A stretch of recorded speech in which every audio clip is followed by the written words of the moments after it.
Latest updates के लिए ultra channels को सब्सक्राइब करें और बेल आइकन को प्रेस करें।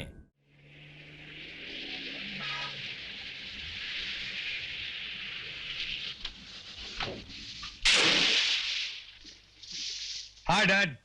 Vijay. How are you? Fine, thank you. Uncle? नमस्ते बेटा। भाई 1000 वर्ष जियोगे तुम। अभी हम तुम्हारी बात कर रहे थे। जब से तुम सरकारी वकील बने हो, मुजरिमों ने जुर्म करने कम कर दिए हैं, क्योंकि तुम तो कोई मुकदमा हारते ही नहीं। Thank you gentleman. किसी प्रेस रिपोर्टर की जिंदगी में ऐसा मौका कभी कभी ही आता है कि 3 बड़ी हस्तियां एक साथ मिल जाए। बड़ी हस्तियां? एक ईमानदार डीआईजी, एक जबरदस्त सरकारी वकील और एक दामोदर सेठ जैसा ग्रेट बिजनेस टाइकून। बैठिए, लेकिन मेरी फोटो पेपर में मत छापिएगा। मैं प्रेस वालों से बहुत घबराता हूँ। हाँ, आपको प्रेस वालों से थोड़ा सा तो घबराना ही चाहिए। वो क्यों? क्योंकि ये कुछ जरा ज्यादा ही स्मार्ट हैं। ये रूलिंग पार्टीज को भी चंदा देते हैं और अपोजिशन पार्टीज को भी, ये सोच के कि डेमोक्रेसी का क्या भरोसा। ये बात गलत है मिस सपना। चंदों में लुटाने के लिए तो मेरे पास पैसे हैं ही नहीं। करेक्ट। आप तो इधर उधर के कमाए हुए पैसों का अपने घोड़ों पर खर्च कर रहे हैं, जो डर भी जीतने वाला है। जुआ मैं नहीं खेलता। हाँ, घोड़े रखना मेरा शौक है। I love horses. आपका फोन। Excuse me. सपना बेटी, आज तुमने दामोदर की कुछ ज्यादा ही खिंचाई कर दी। देखिए अंकल, कोई भी आदमी ओवरनाइट करोड़पति तो बन नहीं जाता। ईमानदारी की जेब में छेद होता है। अच्छा भाई, हम चलते हैं। एक गेम बिलियर्ड का हो जाए। अरे भाई, बच्ची के लिए कुछ मंगाओ से। हाँ तो सरकारी वकील साहब, वो कालिया मर्डर केस के बारे में कुछ बात करें। जाने मन, जाने बहार, जाने जिगर, गुल गुलजार। सिर्फ मर्डर केसेस के बारे में बात करें या कुछ अपनी बात भी करें? अपनी बात कौन सी? वही जो हम दोनों को मिलकर सोचनी चाहिए, मगर अफसोस ये है कि मैं उसे सिर्फ अकेला ही सोचता रहता हूं। क्या? लेकिन घोड़ा जख्मी कैसे हो गया? मालूम नहीं, बस खबर से फोन आया है। मैं अभी आता हूं।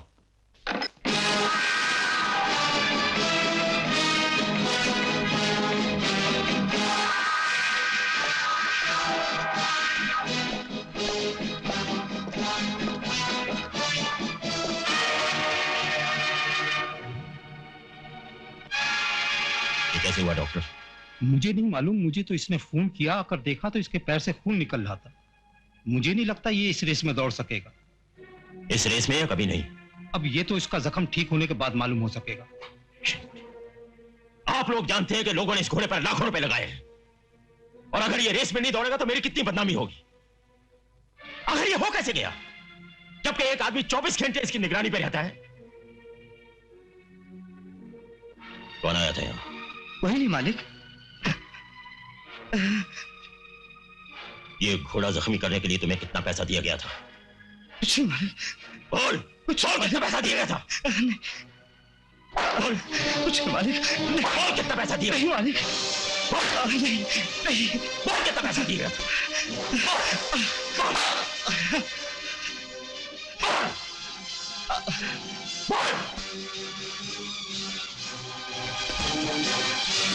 मालिक, नहीं मालिक, बताता हूँ।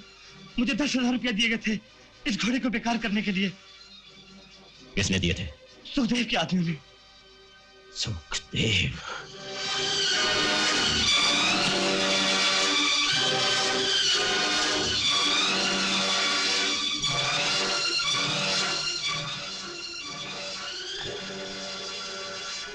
सुखदेव का घोड़ा भी इस रेस में दौड़ रहा है? जी आप। उसे गोली मार दो। Okay sir.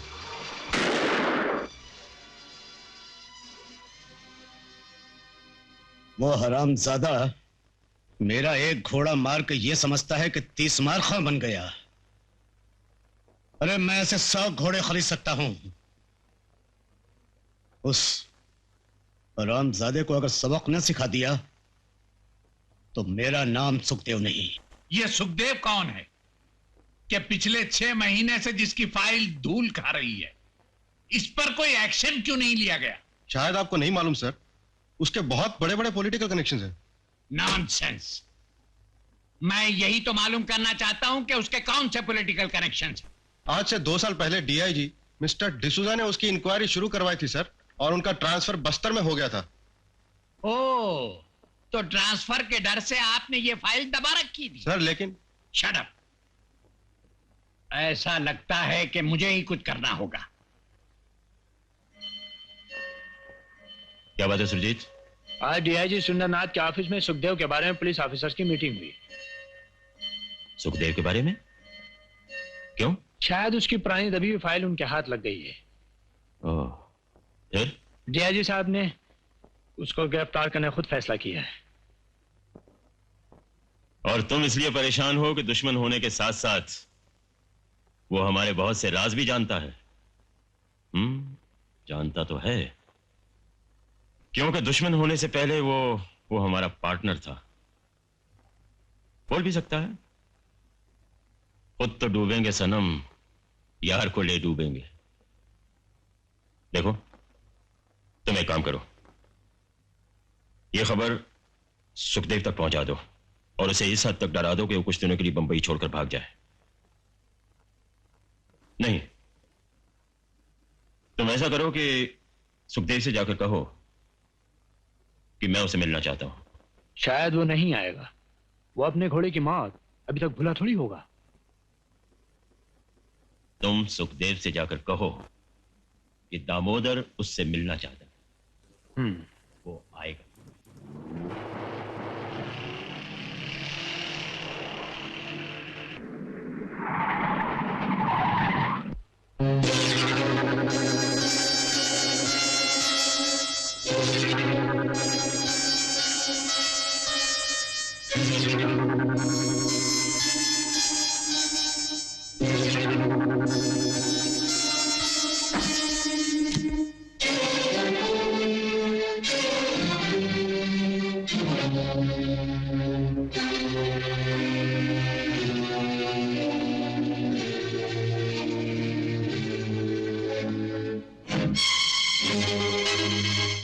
किस लिए बुलाया है? मुझे खबर मिली है कि तुम्हारे खिलाफ इंक्वायरी चल रही है, इसलिए तुम कुछ दिनों के लिए शहर छोड़कर चले जाओ। पुलिस कभी भी तुम तक पहुंच सकती है। पुलिस को तो मैं अपनी जेब में रखता हूं दामोदर सेठ, और किसी माई के लाल की हिम्मत नहीं कि मेरी तरफ आंख उठा के देख सके। शायद तुम नहीं जानते कि मेरी आवाज भी तुम्हारी तरह दिल्ली तक पहुंचने लगी है। तुम समझते क्यों नहीं सुखदेव? डीआईजी सुरेंद्रनाथ बहुत सख्त आदमी है। तुम्हें मेरी इतनी फिक्र क्यों है? पुरानी दोस्ती का हक अदा कर रहा हूं। दोस्ती? उस वक्त तुम्हारी दोस्ती कहां चली गई थी जब तुम मेरे करोड़ों रुपए खा गए थे? दामोदर सेठ, मैंने तुम्हारे लिए ऐसे ऐसे काम किए हैं कि अगर मैं पकड़ा जाता तो जिंदगी भर जेल में सड़ता। और आज भी तुम्हें मेरी नहीं अपनी फिक्र है। अगर कहीं मैं पकड़ा गया तो तुम्हारे पुराने कच्चे चिट्ठे न खुल जाएं। अरे तुम तो इतने कमीने हो के।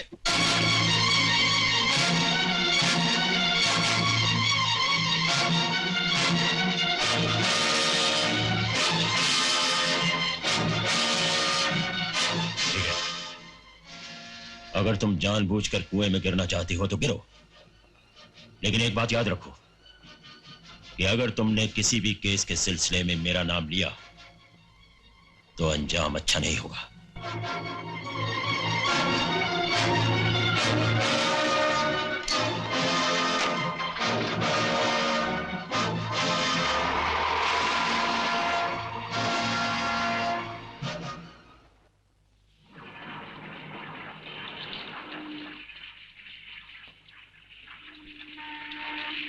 साहब, ट्रक लोड हो गया है। ये बता के गेट पे कौन है? कोई खास ऑफिसर नहीं है। ठीक है, ये गेट पास ले और ये रख गाड़ी के कागजात। फौरन निकल यहां से। ओके, जल्दी।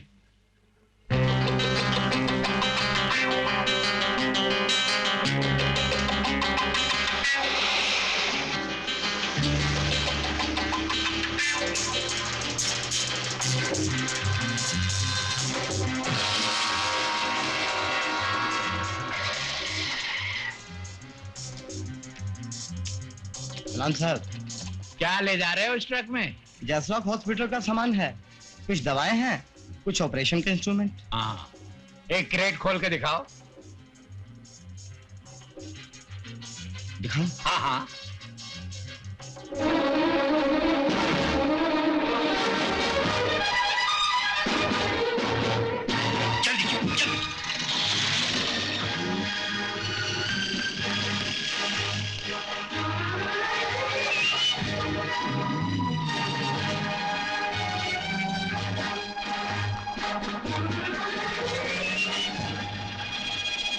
क्या हुआ? पुलिस डीआईजी ने ट्रक पकड़ लिया है। तो इसमें इतना घबराने की क्या बात है? हाँ, घबराने की बात तो है सुखदेव, क्योंकि तुम्हारे ट्रक में जसलोक का सामान नहीं है। इसमें इतना गर्म होने की क्या बात है डीआईजी साहब? मैंने गलत परमिट दे दिया होगा। तो फिर सही परमिट कहाँ है? डीआईजी साहब, सही परमिट ट्रक में है, ड्राइवर की सीट के नीचे बैग में। 2.5 लाख रुपया उसे ले जाइए, ट्रक को जाने दीजिए।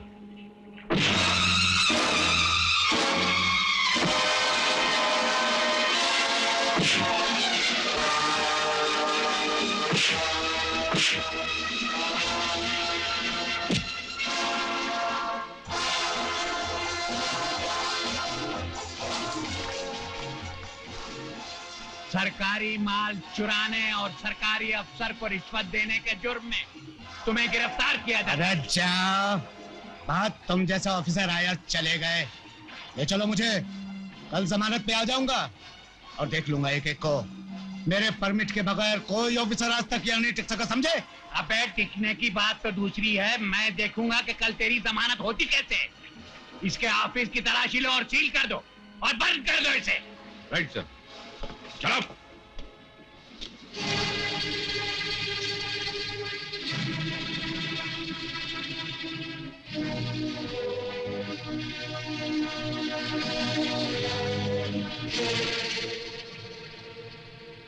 सुखदेव वालिया इस शहर की अजीम हस्ती और इज्जतदार आदमी है, योर ऑनर।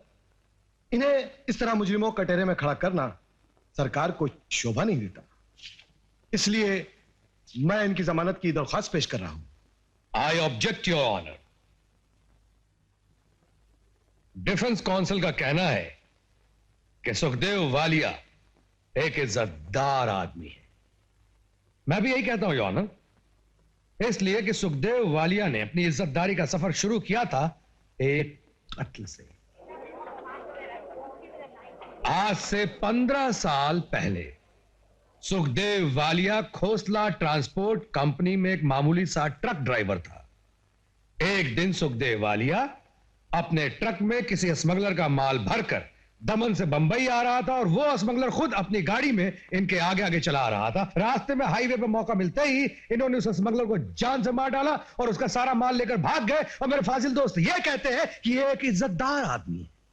योर ऑनर, पिछले 15 सालों में इसी तरह से सुखदेव वालिया ने करोड़ों रुपए बनाए हैं। इनकम टैक्स की रेड में फॉरेन एक्सचेंज की भारी रकम इनके घर से बरामद हुई है, क्योंकि ये एक इज्जतदार आदमी है। इसलिए 4 बार इनके ऊपर जान की धमकी देने का मुकदमा चल चुका है और वह चारों मुकदमे खारिज हो चुके हैं। इसलिए कि उस वक्त ये इज्जतदार आदमी जमानत में छूटा हुआ था और इसके डर से सब के सब गवाह भाग गए। बाद में वो चारों के चारों गवाह एक एक करके मुर्दा पाए गए योर ऑनर, जिन्हें इस इज्जतदार आदमी ने जान से मारने की धमकी दी थी। अगर सुखदेव वालिया इज्जतदार आदमी है तो मैं जानना चाहूंगा खुद वकील सफाई क्या है। I object your honour. Object करना तो पेशा बन गया जनाब। योर ऑनर, मुल्जिम को अगर जमानत दी गई तो मुल्जिम इस बार फिर से कानून के हाथों से फिसल जाने की कोशिश करेगा और इस बार सरकार को किसी भी कीमत पे सुखदेव वालिया को कानून के हाथों से निकल जाने का मौका नहीं देना चाहिए। गिरफ्तार किए जाने और मुकदमा चलाने से कोई आदमी बेइज्जत नहीं हो जाता। योर ऑनर, मैं फिर आपसे दरख्वास्त करूंगा कि श्री सुखदेव वालिया को जमानत पर छोड़ दिया जाए। मैं इनके लिए 10 लाख रुपए तक की जमानत का बंदोबस्त कर सकता हूं। काले धंधे वालों ने हिंदुस्तानी रुपयों की कीमत बहुत गिरा दी है ऑनर। अगर अदालत ने इस मुल्जिम की जमानत मंजूर कर ली तो रुपया तमाम शरीफ और इज्जतदार लोगों की नजरों से गिर जाएगा। सरकार को मुल्जिम से ज्यादा उस आदमी में दिलचस्पी है जो मुल्जिम को बचाने के लिए बड़े बड़े लोगों का तबादला करवा देता है, जो दिल्ली से टेलीफोन करवाता है।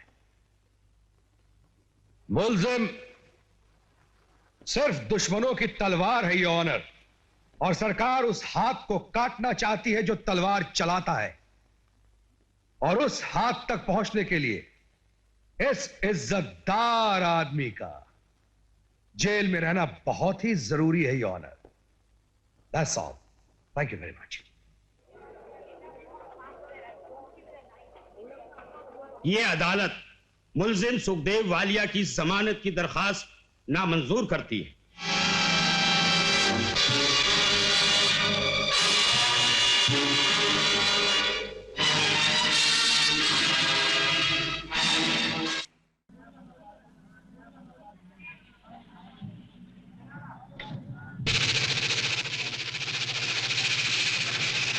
हाय। हेलो। एक बात बताओ, तुम हर रोज नई खबरों की तो इतनी ताजा कैसे लगती हो? क्या राज है तुम्हारी ताजगी का? मैं हमेशा टाइम्स ऑफ इंडिया के साफ और मुलायम कागज से मुंह साफ करती हूँ। क्या हुआ सुखदेव का? देखिए जाने मन, जिस रिपोर्टर को अपने अखबार के लिए खबरों की जरूरत होती है हमेशा टाइम पे आते हैं। ये कोर्ट बंद होने का वक्त है और आप सुखदेव की खबर लेने अभी आ रही हैं। वैसे for your kind information and broadcasting, Sukhdev की जमानत हो गई। इम्पॉसिबल। सरकारी वकील तुम हो और एक पेशेवर मुजरिम की जमानत हो जाए, ये तो हो ही नहीं सकता। इतना कॉन्फिडेंस है मुझ में? अरे इसी कॉन्फिडेंस पर तो हम मर मिटे हैं आप पर। अच्छा। हाँ, आज के अखबारों में तुम्हारे डैडी के काफी चर्चे हैं। उन्होंने तो सुखदेव को गिरफ्तार करके कमाल ही कर दिया, लेकिन तुम उसे छोड़ना नहीं है। वो बहुत बड़ा क्रिमिनल है। मुझे तो उसके और कई रैकेट्स के बारे में भी पता चल गया है। देखो देखो देखो, तुम इन सब चक्करों में मत पड़ो, बस्ती बस्ती भूल जाओ। क्या ग्रैंड मदर की तरह बात करते हो? ठीक है, कोई बात नहीं, चलता हूं मैं फिर। अपना ख्याल रखना। Okay okay. ओए सपना भैन जी। अरे जोगिंदर, तुम अभी तक कोर्ट के चक्कर लगा रहे हो? लो जी, ऐसे जन्म जन्म का चक्कर है।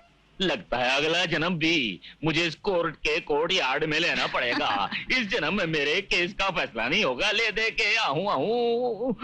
सपना जी, अभी अभी आप सरकारी वकील साहब से बड़ी घुली मिलकर बातें कर रही थी। आप जरा मेरी उनसे सिफारिश करवा दीजिए ना कि वो जज साहब से मिलकर मेरे केस का फैसला करवा दें। कुछ ले दे के आहूं। देखो जोगिंदर, विजय से कभी लेने देने की बात मत करना, नहीं तो वो उम्र कैद करवा देगा। उम्र कैद?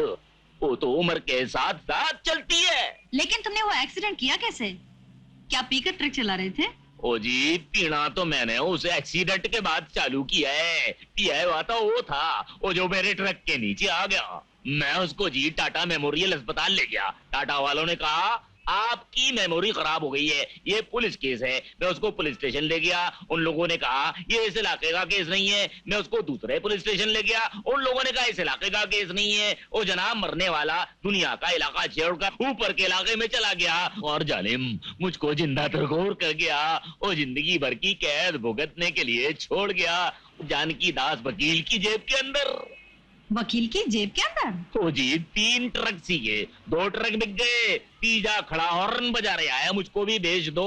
ओ जी, पाली हिल का फ्लैट बिक गया और मैं कोलीवाड़ा की छोटी जी खोली में रह रहा और मछली दे काटे खा रहा और मुझको मुर्गा बनाकर ओ जानकी दास वकील खुद मुर्गे खा रहा। ओ जगी, ओए कौन है? ओ जगी, आ गया यमदूत पुत्र, हुण पैसे मांगेगा।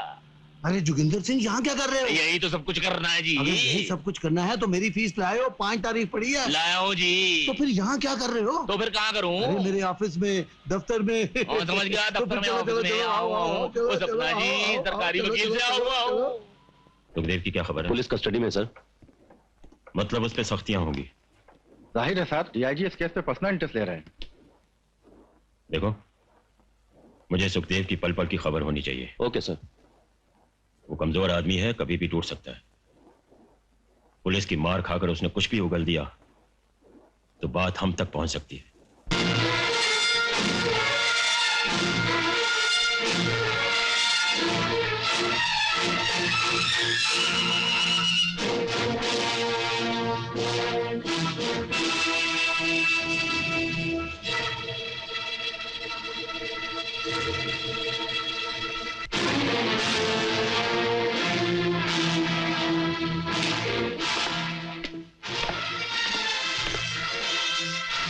सुखदेव, उस दिन जब मैंने तुम्हें ट्रक के साथ गिरफ्तार किया था, मुझे मालूम हुआ है कि तुम उससे पहले भी 5 ट्रक केमिकल निकाल चुके थे।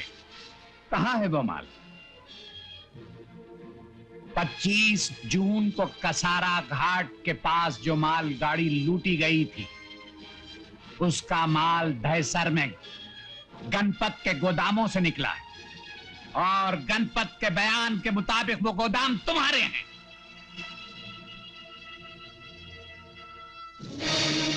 ये मत भूलो कि उस ट्रेन राबरी में ड्यूटी पर तैनात रेलवे के 2 जवानों को गोली मार दी गई थी और इतना बड़ा काम तुम अकेले नहीं कर सकते सुखदेव। वो कौन लोग हैं जिनके साथ मिलकर तुम काम करते हो, बताओ। डीआईजी साहब, मैं आपसे बहुत बार कह चुका हूं कि आपके सब सवालों का जवाब मेरा वकील देगा। मेरे सवालों का जवाब तुम दोगे, सिर्फ तुम। मैं तो इतना जानता हूं डीआईजी साहब कि यहाँ कमरे में बंद करके मुझसे सवाल जवाब करने का आपको कोई हक नहीं है। देखो सुखदेव, मैं तुमसे यह कहना चाहता हूं कि तुम सरकारी गवाह बन जाओ, इसी में तुम्हारी भलाई है। मेरी भलाई भूल जाओ डीआईजी साहब, अपनी भलाई सोचो। आज नहीं तो कल कभी ना कभी मेरी जमानत हो ही जाएगी, और जिस रोज मेरी जमानत हो गई उस रोज मैं तुम सबको देख लूंगा, एक एक को सस्पेंड करवा दूंगा। मेरी आवाज दिल्ली तक पहुंचती है।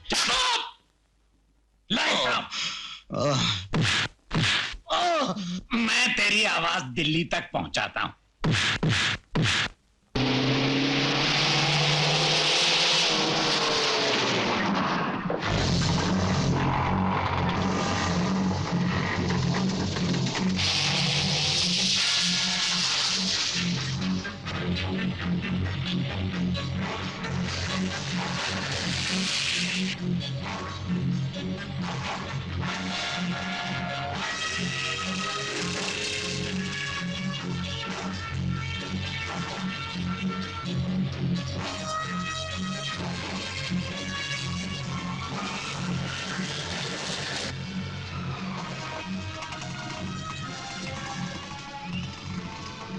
वकील साहब, सुखदेव की जमानत को नामंजूर करवाकर तुमने बहुत बड़ा खतरा मोल ले लिया है। जमानत यहां नहीं तो हाईकोर्ट में हो जाएगी, लेकिन आपका क्या होगा? एक दिन ऐसे ही रात को आप बाहर निकलेंगे, एक ट्रक आपको कुचल कर चला जाएगा, किसी को कुछ पता नहीं चलेगा। आपके घर वाले जिंदगी भर आपका इंतजार करते रहेंगे और आपकी लाश तक नहीं मिलेगी।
मैम साहब, क्या कर रही हैं आप? फोटो ले रही हूँ। किसकी परमिशन से? अरे ये तो अखबार में काम करती है, ये फोटो जरूर अखबार में छापेगी। तुम्हें इस बस्ती में आने की इजाजत किसने दी? बस्ती में आने के लिए किसी की इजाजत की क्या जरूरत है? मैम साहब, ये जगह सुखदेव सेठ की है और यहाँ हमारी मर्जी के बगैर कोई आ नहीं सकता और यहाँ से जा भी नहीं सकता, समझी? ए, तेजा को बुलाओ और कहो कि एक शिकार आया है।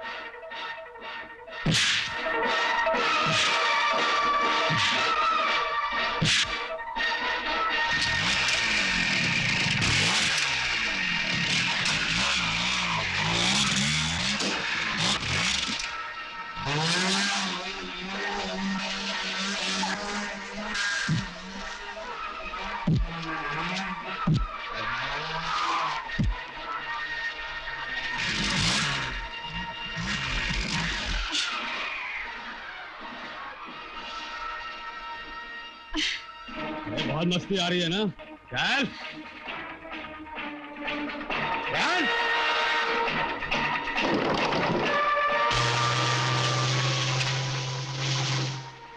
क्या हो रहा है यहाँ? तेजा एक लड़की को लेके अंदर गया है।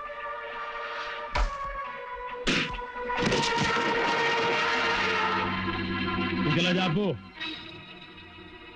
अब्बास? इसे जाने दे तेजा।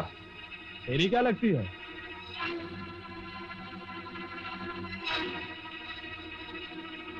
मेरी बहन लगती है।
चलिए आप। अब्बास तुम यहाँ कैसे? अब्बा के रिटायर होने के बाद हम लोग भोपाल छोड़ के यहीं पर आ गए।